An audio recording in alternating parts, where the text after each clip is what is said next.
બાદ મોત કેસમાં નવો વળાંક આવ્યો છે। માતા પિતાના બ્લડમાંથી ઝેરી દવાની હાજરી મળી છે।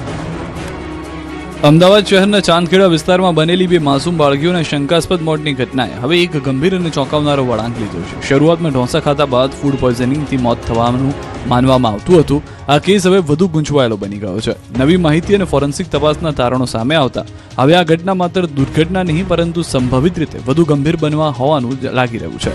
પતિ પત્ની અને બે બાળકોની તબિયત ખીરું લાવી ઢોંસા ખાધા બાદ બગડી હોવાની વાર્તા ઊભી કરી હતી, પરંતુ તપાસમાં સામે આવ્યું છે કે માતા પિતા વિમલ અને ભાવના પ્રજાપતિના બ્લડ સેમ્પલમાં એલ્યુમિનિયમ ફોસ્ફરેટ જેવી ઝેરી દવાની હાજરી જોવા મળી છે, જે સામાન્ય રીતે અનાજમાં જીવાતો રોકવા માટે ઉપયોગમાં લેવાય છે।